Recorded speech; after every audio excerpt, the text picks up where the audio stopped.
There is this, of course, the Chilean economy is growing pretty well. Growth was about 5.5 last year, but inflation was 1.5.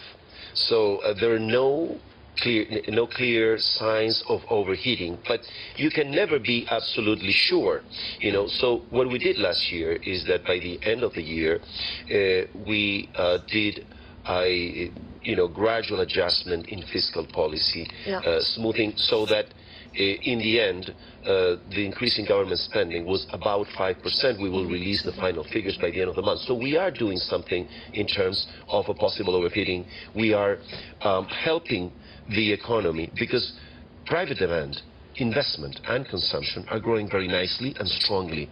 Real estate is very high. This, I think, was one of the main concerns for overheating, and also very cheap lending.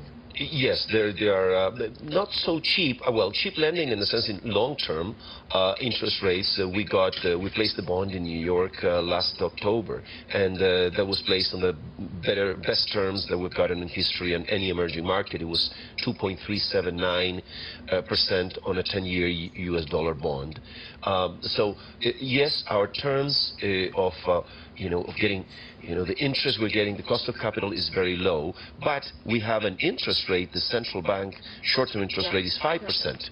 And we have to deal with interest rates which are close to zero in the developed world. So one of the concerns we do have is inflows of capital that would take advantage of this interest rate differential, of the fact that the Chilean economy is growing quite strongly, there are opportunities there, and that would put pressure on appreciation of the currency. We are concerned about appreciation of the currency, particularly in the face of quantitative easing in the U.S., in Japan, recently announced, and in the EU. I was going to ask you actually exactly about this. You're almost the flip side of the coin of what we're seeing globally, all of this liquidity being put out there by central banks. Are you concerned that we're going to see asset bubbles that the markets haven't yet seen?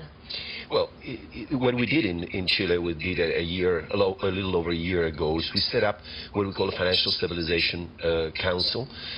This Financial Stability or Stabilization Council is basically a way in which the main economic authorities of the country, the superintendents of pensions, of banking, and the SEC head will meet with the central bank president and the finance minister, and they will jointly analyze the situation. We set up particularly one committee that would study the particular real estate, because we are seeing increases in prices of real estate, but it's not a generalized complicated increase. I would say there are some regions and particular communities where prices are